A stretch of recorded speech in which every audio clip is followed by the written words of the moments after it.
The morning sunlight streamed through the floor-to-ceiling windows of my corner office as I reviewed the final interview schedule for today's senior marketing director position.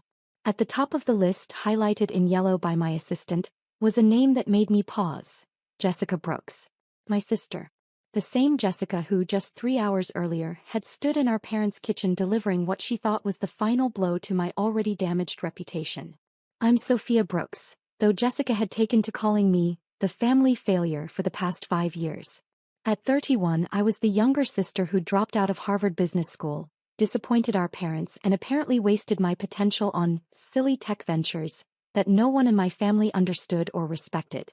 What they didn't know was that those silly tech ventures had grown into Titan Industries, a digital marketing empire valued at $4.2 billion.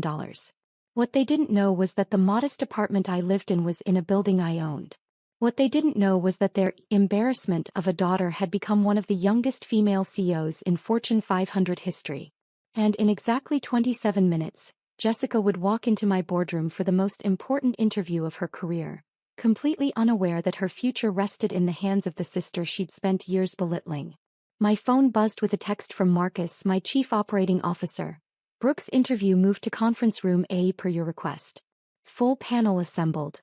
This should be interesting. Marcus was one of the few people who knew about my family situation.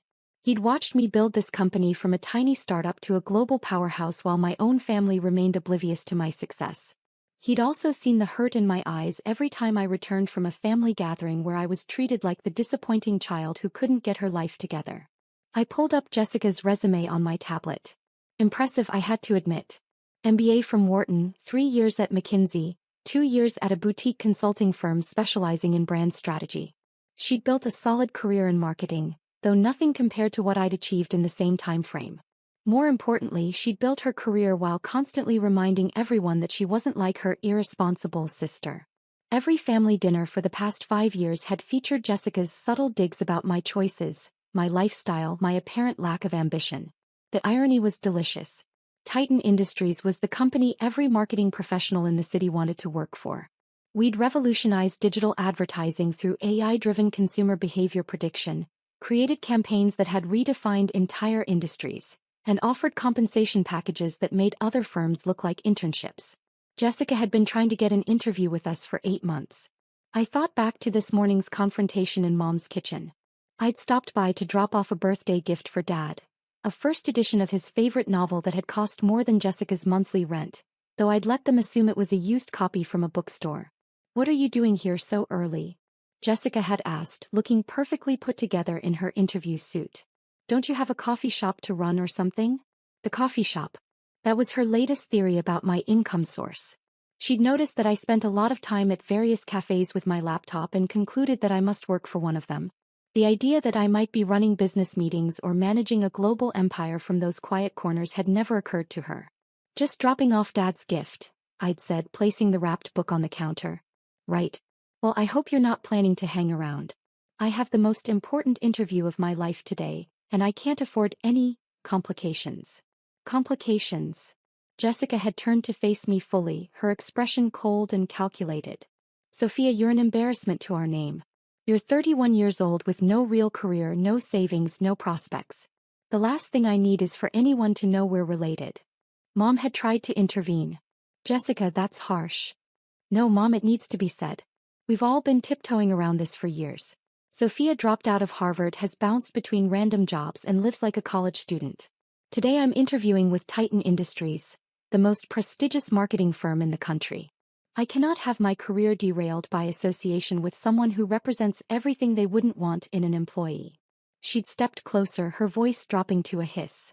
"So please, for once in your life, stay away from successful people. Don't embarrass this family any more than you already have." I'd simply nodded and left, saying nothing about the fact that in 3 hours, she'd be sitting across from me in a conference room, hoping I'd give her the career opportunity she desperately wanted. Now, sitting in my executive chair overlooking the city skyline, I opened the folder containing Jessica's application materials. Her cover letter was particularly interesting. Titan Industries represents everything I aspire to achieve in my career: innovation, excellence, and transformative impact on the marketing industry.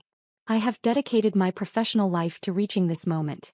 and I believe my unique combination of strategic thinking and creative execution makes me the ideal candidate for your senior marketing director position." She had no idea how right she was about this being her ideal position. She also had no idea that her embarrassing sister had specifically requested to be part of the interview panel when her application came through our HR department 2 months ago. My assistant Lauren knocked on the door. "Miss Brooks, the interview panel is assembled. Jessica Brooks arrives in 15 minutes. "Perfect. Has everyone reviewed her background?" "Yes, and..." Lauren paused, a slight smile playing at her lips. "The team is very curious about your decision to personally conduct this interview." I stood, smoothing my tailored navy suit. "Well, it's always important to meet potential family members." "Family members?" "Future corporate family," I clarified, though Lauren's knowing look suggested she wasn't entirely convinced by my explanation. Conference Room A was our most impressive interview space. Panoramic city views, a polished marble table that could seat 20, and digital displays showing real-time data from our current marketing campaigns. The numbers alone, engagement rates, conversion statistics, revenue figures, would be enough to make any marketing professional salivate. My interview panel was already assembled. Marcus Chin, our COO, Sarah Williams, our current marketing director, and David Park, our head of strategic partnerships. 3 of the most respected names in digital marketing, all waiting to meet the candidate who'd somehow secured a personal interview with the CEO. "Remind me why you're conducting this interview personally?" Sarah asked as we reviewed Jessica's portfolio. "We've hired dozens of marketing directors without CEO involvement." "Special circumstances," I replied. "Trust me, this one requires a personal touch." At exactly 2 p.m. Lauren's voice came through the intercom. "Miss Brooks has arrived. Send her in." I positioned myself at the head of the table, back to the door, ostensibly reviewing documents on my tablet. My heart rate increased slightly, not from nervousness but from anticipation. 5 years of being dismissed, belittled, and treated like a failure were about to come full circle. "Miss Brooks," Lauren announced from the doorway, "please come in. The interview panel is ready for you." I heard Jessica's confident heels clicking against the hardwood floor as she entered the room. Her voice, when she spoke, carried that perfectly modulated professional tone she'd perfected over years of client presentations. "Thank you so much for this opportunity. I'm Jessica Brooks, and I'm absolutely thrilled to be here at Titan Industries." Sarah stood to greet her. "Welcome, Jessica. I'm Sarah Williams, Marketing Director. This is Marcus Chin, our COO, and David Park, Head of Strategic Partnerships." "And," Marcus said with barely concealed amusement, "our CEO wanted to personally conduct this interview." I turned around slowly, allowing the recognition to dawn gradually on Jessica's face. The transformation was extraordinary. Her confident smile froze, then cracked, then disappeared entirely. The color drained from her cheeks as if someone had opened a valve. "Hello, Jessica," I said calmly, extending my hand for a professional handshake. "Welcome to Titan Industries. I'm Sophia Brooks, Chief Executive Officer." The silence that followed was profound. Jessica's hand hung limply in mine, her mouth opening and closing without producing sound. Her carefully prepared introduction dissolved into stunned silence. "Please have a seat," I continued, gesturing to the chair directly across from me. "We're excited to learn more about your background and qualifications." Jessica sank into the chair like her legs had stopped working. Her eyes darted around the room, taking in the displays showing our company's impressive metrics, the view of the city skyline, the obvious markers of success and power that surrounded her. I don't understand," she finally managed. "What don't you understand?" I asked pleasantly. "The interview process. I'd be happy to explain. We'll be discussing your experience, your vision for digital marketing strategy, and how you might contribute to Titan's continued growth." Marcus stepped in smoothly. "Jessica, your resume shows impressive experience at McKinsey and Brandwell Consulting. Can you walk us through your most significant campaign achievements?" Jessica struggled to regain her composure, her professional training warring with her personal shock. Yes, of course. At McKinsey, I led the rebranding initiative for Patterson Automotive, which resulted in a 37% increase in brand recognition and a 22% boost in sales within the first quarter." "Impressive," Sarah noted.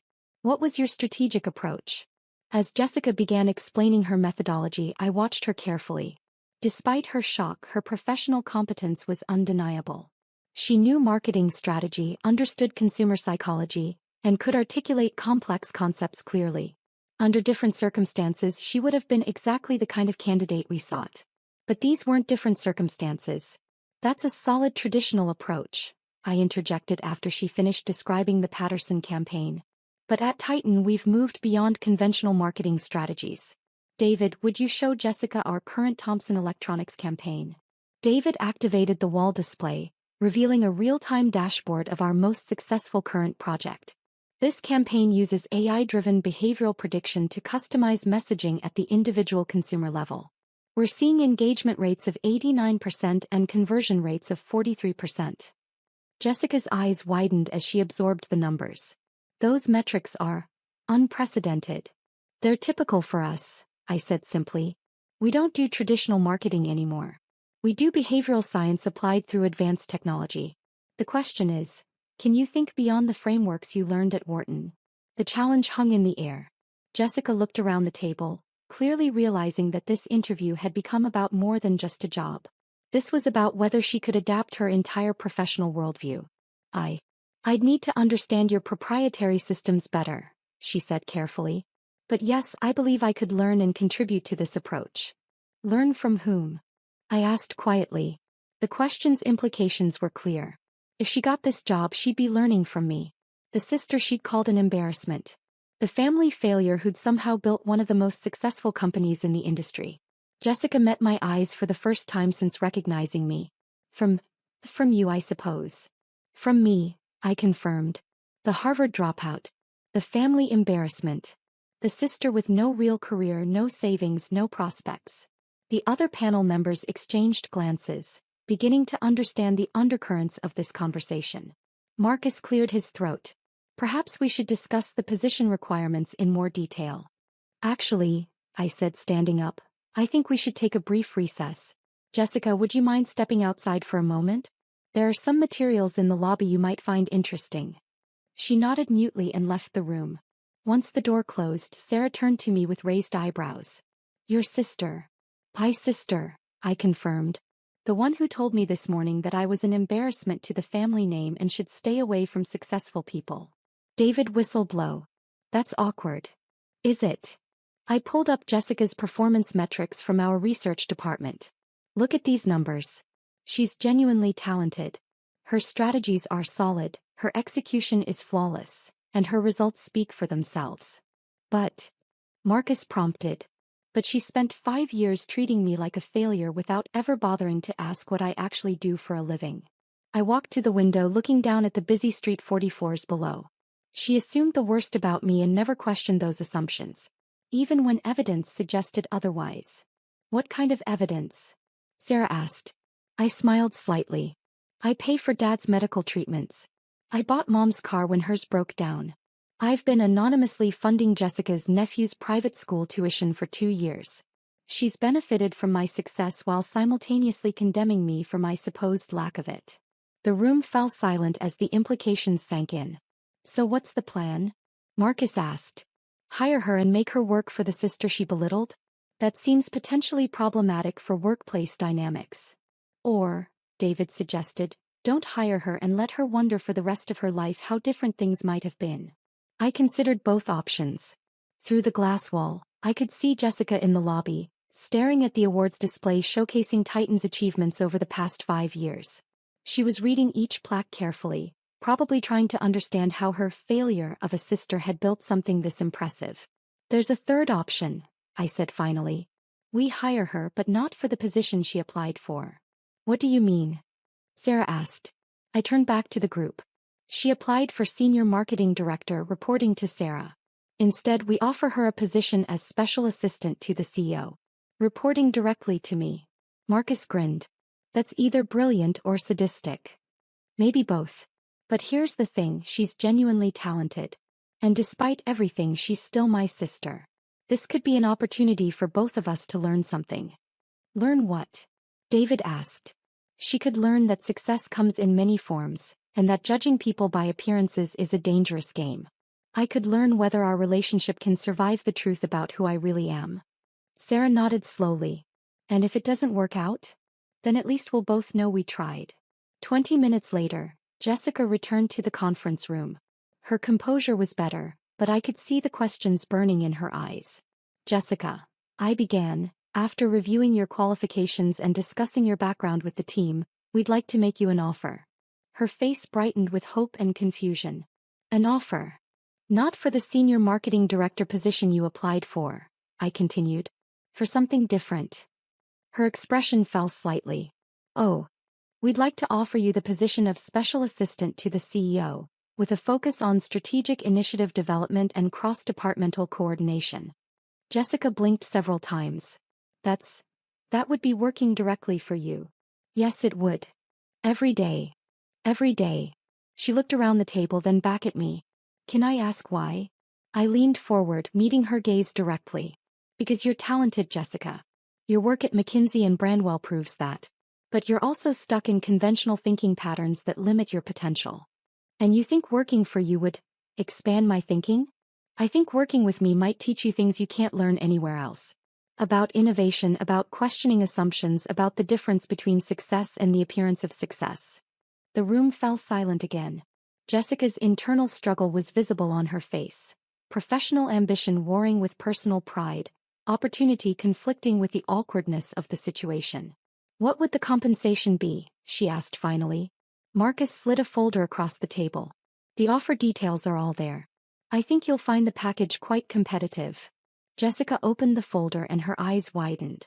The salary was 40% higher than what she'd been making at Brandwell, plus equity options, comprehensive benefits, and a signing bonus that was more than her annual rent. This is generous, she said carefully. We pay for excellence, I replied. The question is, are you excellent enough to work with someone you called an embarrassment this morning? The directness of the question made everyone in the room shift slightly. Jessica's cheeks flushed, but she didn't look away. I was wrong, she said quietly. Obviously, I was very wrong about your situation. You were wrong about more than my situation. You were wrong about my potential, my intelligence, my work ethic, and my character. The question is, what else might you be wrong about? She considered this for a long moment. I suppose I'd find out working here. You would. The question is, are you brave enough to find out? Jessica closed the folder and looked around the table one more time. When her gaze returned to me, something had shifted in her expression. When would I start? Monday if you accept. She extended her hand across the table. I accept. I shook her hand, noting that this time her grip was firm and confident. Welcome to Titan Industries, Jessica. I think this is going to be a very educational experience. For both of us, she replied, and for the first time since she'd entered the room, her smile seemed genuine. As the interview panel disbanded and Jessica left to complete her hiring paperwork, Marcus lingered in the conference room. That was either the most professional handling of a family conflict I've ever seen, he said, or you're planning some elaborate revenge scheme. I gathered my notes, considering his observation. Maybe it's neither. Maybe it's just two sisters finally getting the chance to see each other clearly. And if she can't handle working for the sister she underestimated, then she'll learn something valuable about herself. And if she can handle it. I paused, looking out at the city skyline where Titan's logo crowned our building, visible from miles away. If she can handle it, then maybe we'll both learn something about family. 3 months later, I stood in the same conference room watching Jessica present her analysis of our Q3 marketing performance to the full executive team. Her presentation was flawless, comprehensive, insightful, and innovative in ways that surprised even me. The behavioral prediction algorithms show a clear pattern, she was explaining, clicking through data visualizations with confidence. Consumer response to emotional appeals varies significantly based on time of day, recent purchase history, and even weather patterns in their location. Recommendations? Sarah asked. We should implement dynamic messaging that adjusts not just to demographic data, but to real-time contextual factors. I've drafted a pilot program that could increase engagement rates by an estimated 15 to 20%. The room buzzed with interested murmurs. It was exactly the kind of forward-thinking analysis that had built Titan's reputation. Excellent work, Marcus said as Jessica concluded her presentation. I'll want to review the implementation timeline with you next week. As the meeting ended and executives filed out, Jessica remained behind to pack up her materials.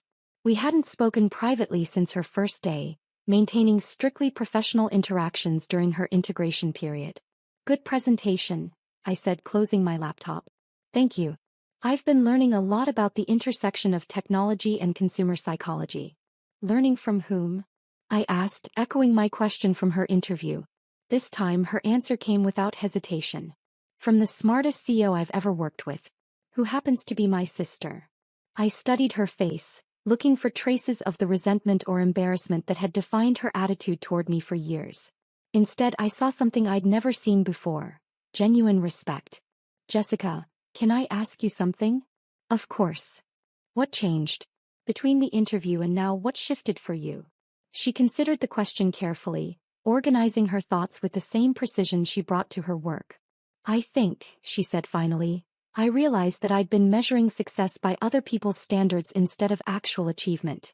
You built something extraordinary while I was busy judging you for not following conventional paths. She paused, gathering her materials slowly. But more than that, I realized I'd been so focused on protecting my own image that I never bothered to really see you, the real you. And once I started paying attention, she gestured around the conference room, encompassing the empire I'd built. Once I started paying attention, I realized I'd been an idiot. You weren't an idiot, I said gently. You were operating on incomplete information. Information I never bothered to seek out because I was too arrogant to think I might be wrong. We walked toward the elevator together, our heels clicking in synchronized rhythm on the polished floor. There's something else, Jessica said as we waited for the elevator. I've been meaning to thank you. For what? For Tommy's school tuition. I know it was you. I kept my expression neutral. I don't know what you're talking about. Sophia, I'm your assistant now. I process your personal expenses. Phoenix Academy tuition payments for Thomas Bennett, age 8. My nephew's full name. The elevator arrived and we stepped inside.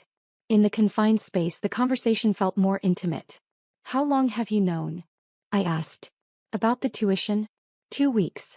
About everything else you've been quietly doing for the family? About a month. Everything else?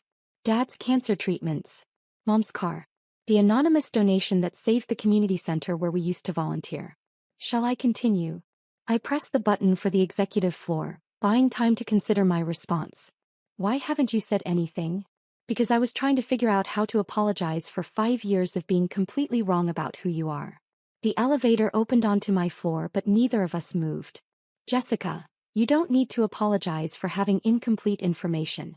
You need to apologize for not caring enough to seek complete information. You're right, and I am sorry. Not just for this morning, but for years of dismissing you, years of making assumptions, years of treating you like you were less than you are. I stepped out of the elevator, then turned back to face her. Apology accepted. But Jessica, moving forward, we need to be clear about something. What's that? I'm not just your sister anymore. I'm your boss. And I expect the same excellence from you that I expect from every member of this team. She smiled, the first completely unguarded smile I'd seen from her in years. I wouldn't expect anything less. After all, I'm learning from the best. As the elevator doors closed and carried her back to her floor, I reflected on the strange turn our relationship had taken. 3 months ago, she called me an embarrassment. Today, she'd presented innovative marketing strategies to our executive team with confidence and competence. But more importantly, today she'd seen me clearly for the first time in years. Not as the family disappointment, but as someone who'd built something meaningful while remaining true to her own vision of success. My phone buzzed with a text from her. Dinner Sunday? My treat. I want to hear the story of how you built all this. I typed back, your treat? On an assistant's salary? Her response made me laugh. Fine. Your treat. But I'm buying the wine. Even I can afford that now. 6 months after Jessica's interview, Titan Industries announced the launch of our new behavioral prediction platform, a revolutionary system that would transform digital marketing across industries. The announcement was made at a press conference in our downtown headquarters, with Jessica presenting alongside me as the project's co-developer. Watching her field questions from reporters and industry analysts, I marveled at her transformation. The sister who'd once been embarrassed by my unconventional path had become a passionate advocate for innovation and creative thinking. The key insight, she was explaining to a journalist from Marketing Weekly, was recognizing that consumer behavior isn't just influenced by demographic data, but by real-time emotional and contextual factors.